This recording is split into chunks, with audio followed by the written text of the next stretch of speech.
Today I'm going to summarize one of my favorite books called Secrets of the Millionaire Mind, written by Harv Eker. The most interesting part of the book for me was the part where the author talks about the 17 key differences between rich people and poor people. The first difference: rich people think big, poor people think small. Have you ever been grocery shopping and spent several hours in several stores so that you can find the cheapest groceries to save 50 or 60 cents?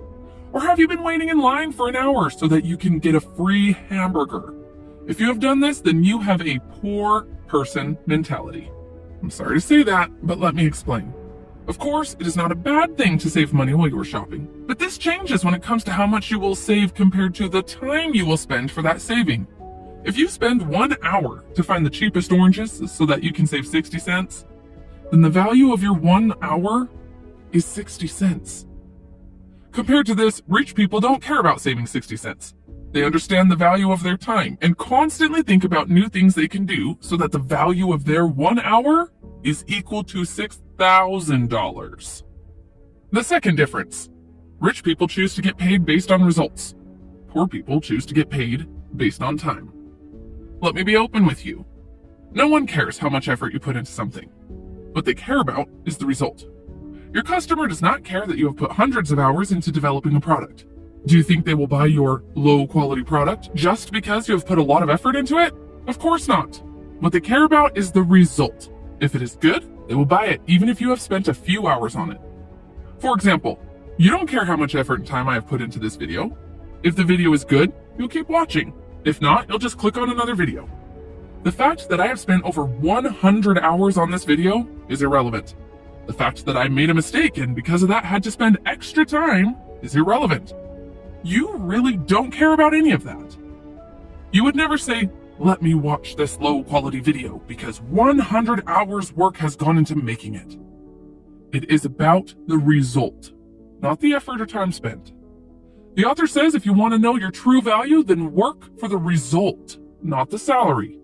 Rich people believe in their value and in their ability to deliver results. Poor people don't, and that is why a steady salary is very important to them. Third difference: rich people think both. Poor people think either or. Poor people feel that there's not enough and you can't have everything. Rich people think there is plenty for everybody and you can have everything you truly want. Poor people believe in scarcity. Rich people believe in abundance. Do you want a successful career or a close relationship with your family? How about both?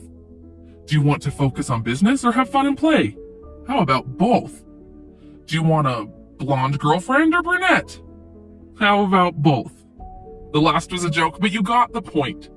Rich people always want both. Poor people always choose one. Poor people see the world as cake and believe that everybody will take a slice and the cake will be over soon. On the other hand, rich people see the world as an open buffet. Once something finishes, the waitress will add more and you can eat as much as you want. Poor people believe that they have to choose between money and other aspects of life. Do you have to choose between money and happiness? No, of course not. Money is important and happiness is important as well. You can have both. Many people have negative feelings about being rich. They think that becoming rich makes you evil. That is why they think they have to choose between being rich and being a kind person. So they choose to be kind and stay broke. You've probably heard someone saying, "That person really changed after he became rich," or "Money changed this person a lot." I believe that money does not change you. Money makes you more of what you already are. If you are a kind person, money makes you a rich kind person. If you like helping other people, money gives you the option to help even more people. On the other hand, if you are a jerk, money makes you a rich jerk. If you do evil things after you get rich, it means you are already evil. Having money just makes it obvious. Fourth difference: rich people focus on opportunities, poor people focus on obstacles. This is my favorite. Whenever I come up with some new idea, I share it with people to get some feedback. It's very rare to see someone who would acknowledge the problems regarding the idea, but at the same time focus on the opportunities it can bring. Almost all the time, I hear tons of people telling me how my idea will fail. And that is how poor people think. They constantly see obstacles, risks, and always focus on problems, while rich people focus on opportunities. Poor people make choices based on fear. Their minds are constantly scanning for what is wrong or what could go wrong in any situation. Their primary mindset is, what if it doesn't work? Or more often, it won't work. I'm not saying don't take care of problems. Of course, handle the problems as they arise, but don't let the fear and problems stop you. If you focus on the problems, you will get problems. If you focus on opportunities, you will get opportunities. It is a simple universal law. Fifth difference. Rich people associate with positive, successful people. Poor people associate with negative or unsuccessful people. Simply put, if you want to fly with the eagles, don't swim with the ducks. If your goal is to be rich, then study rich people. Hang out with rich and successful people and use them as a model. Do what they do, read what they read. There is a reason why they are rich. For example, if you want to create a successful YouTube channel, find the successful channels in your field and study what they do. Study what type of content they create, how long their videos are, what kind of style they use. If you take the exact same actions and have the exact same mindset, chances are you will get very similar results. When I give this advice, people get very angry and they say, so you want me to just copy other people? You want me to be unoriginal? You want me to just steal other people's work? No, I'm not saying any of that. For some reason these days, people want to be Mark Zuckerberg and invent the next Facebook. If you are an ordinary person like I am, then you have a better chance of succeeding by modeling successful people, and that does not mean you are unoriginal. For example, if you decide to create the summary of the exact same book I am summarizing now, use the exact same animation format that I am using now, use the exact same background music, your content will still be unique because you have a unique voice. You have a unique way of explaining things. Even if you do the same thing, your content will still be different than mine. By the way, you've probably noticed that there are already many channels that are doing the exact same thing that I'm doing. But despite that, this channel will be growing. Please don't get me wrong, I'm not trying to brag about myself or say, hey guys, look how great my channel is. The reason I am talking about myself is that you and I can relate to each other easily. If I give you an example from the founder of Amazon, Jeff Bezos, it will probably be hard for you to relate to his story, but you and I are two simple people who are trying to improve ourselves. Another complaint I hear a lot is that I don't have rich people around me. So how can I surround myself with rich and successful people? Look, you don't have to have them. You can simply find successful people and read their books or watch their videos. You can't ask Arnold Schwarzenegger to hang out with you so that you can study him and get in shape. But guess what? He has tons of videos and he's written a book. So why not read his book or watch his videos? I don't have any rich friends around me. Authors of these types of books are rich friends for me. I hang out with them by reading their books, watching their videos, and listening to their podcasts. Sixth difference. Rich people know what they want and they are committed to getting it. Poor people just want to be rich. Imagine you and your friend are hanging around in the city center and you want to eat a baguette. Your friend approaches the stand and says, hello, I want to buy a baguette. Please give me a baguette. The seller behind the stand will most likely be confused and ask what kind of baguette your friend wants, because there are many types of baguettes. This is exactly the same approach poor people use when it comes to becoming rich. They just want to be rich, but they don't know what a rich life looks like for them. If you don't know exactly what you want, then the girl who is selling the baguette will just give you any baguette she chooses and you will walk away. Now imagine you approach and say, hello, I want a tuna baguette with smoked cheese, but I don't want this type of bread. Give me that dark bread with sunflower seeds. Don't put onion, put some cucumber, tomato, and toast it. Guess what? The girl is going to give you exactly what you asked for. In the same way, rich people do not send out mixed messages. Only poor people do. The number one reason most people don't get what they want is that they don't know what they want. You must know what that rich life looks like for you and must have a plan to get there. For example, for me, rich life means having the freedom to work when I want, where I want. I want to be able to take a taxi whenever I want. I don't like taking public transport and feeling sweaty, especially if I'm going to some important meeting. When I go to a restaurant, I want to be able to open the menu and choose anything I want without looking at the price column first. I want to be able to take my parents on a nice vacation twice a year. I want to be able to help people around me when they are having financial difficulties. I want to be able to wake up at 11 a.m. on Tuesday and go for a walk in the park. I want to be able to go to the gym in the middle of the day and come back whenever I feel like it. This is my rich life, and I have a plan on how to get there. Difference number 7. Rich people are willing to promote themselves and their values. Poor people think negatively about selling and promotion. Let me explain it this way. If you had a cure for some type of disease, would you hide it from a person that was suffering from it? I don't think so. In the same way, if you believe that what you have to offer can truly assist people, it is your duty to promote it. It is your obligation to promote it. By not promoting it, you're actually doing a disservice to people. Maybe the product you're selling is the product that can change my life, but if you're not promoting it, then I'm losing the chance to change my life. Resenting promotion is one of the greatest obstacles to success. People who have issues with selling and promotion are usually broke. How can you create a large income in your business if you aren't willing to let people know about your product or service? Whatever work you are doing, you need to be good at selling and promotion. Almost every aspect of our life involves selling. For example, when you are trying to convince your partner to go to a restaurant instead of shopping, you are selling. When you are trying to convince your daughter to study, you are selling. In fact, right at this moment, I am selling. I am selling you my video, and you are paying for it with your time. You are paying with minutes from your life, and I'm not ashamed of selling you my video. I am not ashamed to promote it and ask you to hit the like button and subscribe, because I know that ideas from these types of books can really help you to change your mindset. Difference number 8. Rich people believe I create my life. Poor people believe life happens to me. If you want to create wealth, it is important that you believe that you are the one behind the wheel. Poor people travel through life as a passenger. On the other hand, rich people always sit behind the wheel. Did you ever notice that it's usually the poor people who spend a lot of money playing the lottery?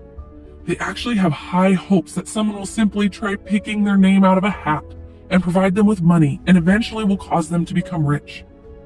Ecker says poor people also justify their situation. They say things like, money is not important, happiness and love are important. This kind of comparison is not correct. Let me ask you a question. Is your leg important or your arm? You're probably saying, what kind of a dumb question is that? Of course both of them are important. You're absolutely right.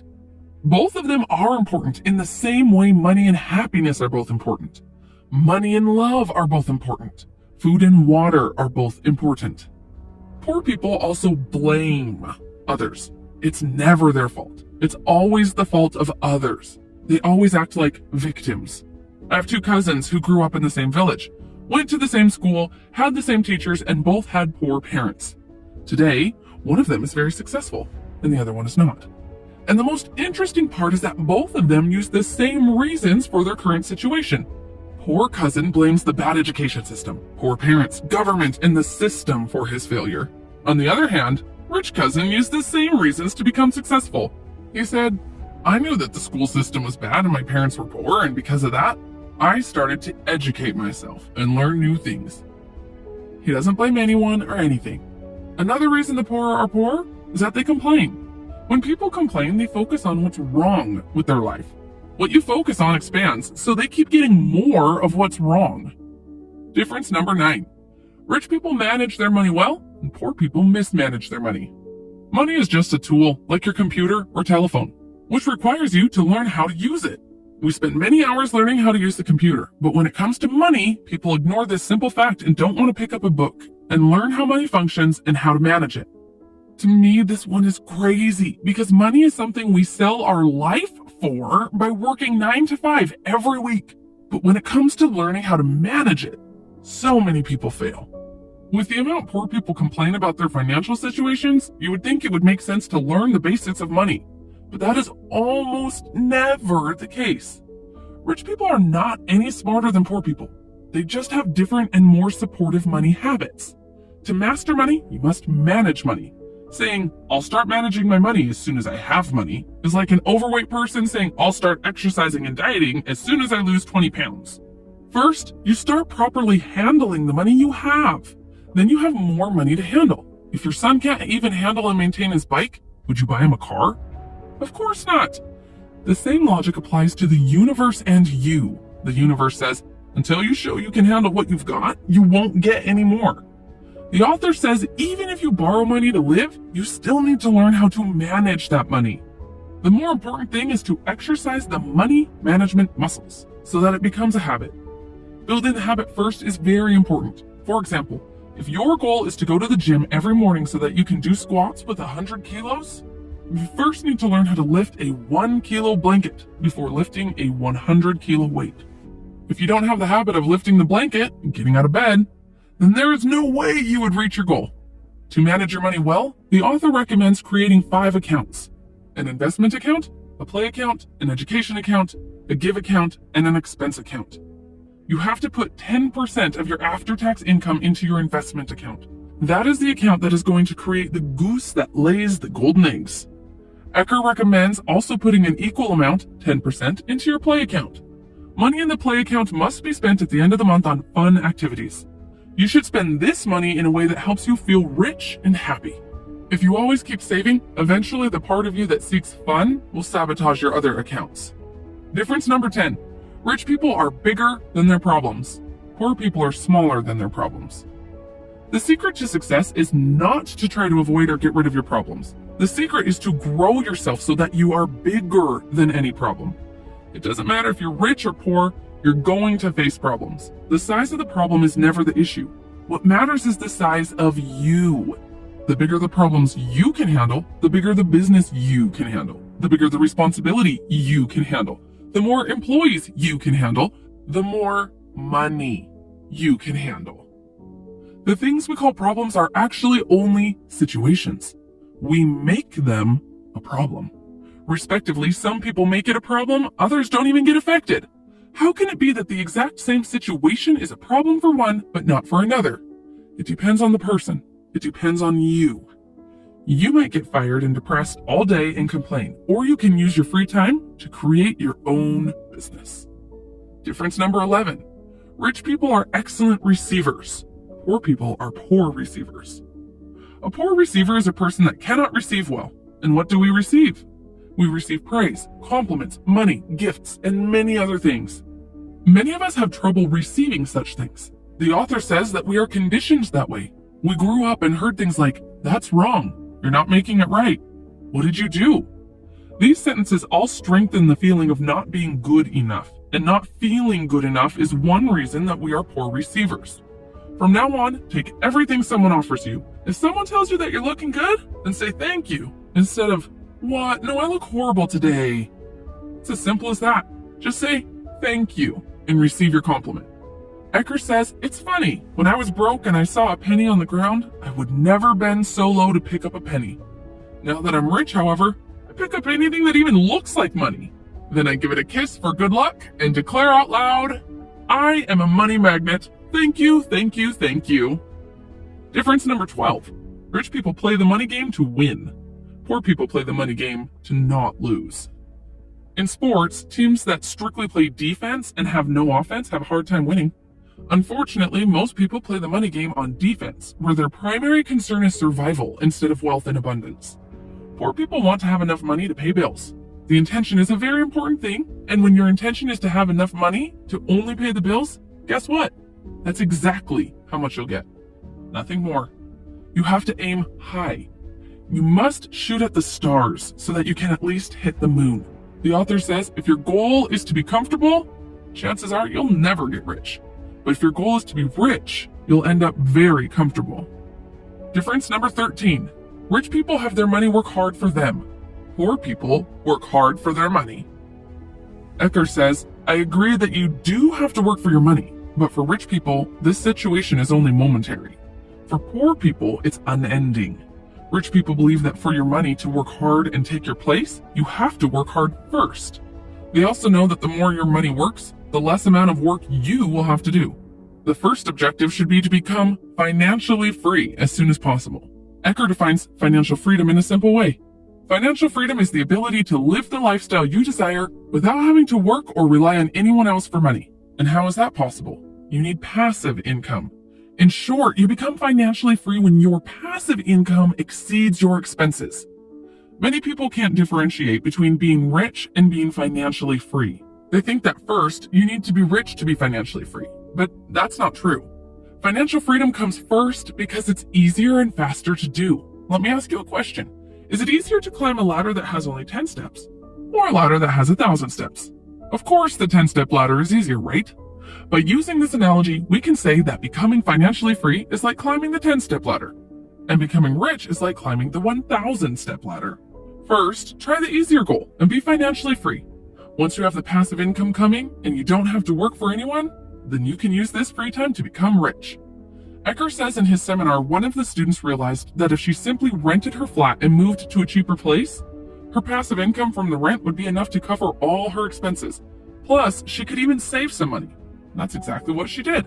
She rented her flat, moved to a cheaper and more exotic place, and became financially free. Only then she started building her business and becoming rich. So first, focus on the 10-step ladder and creating enough passive income so that you don't have to work for someone. Once that's done, then you can think about the rest.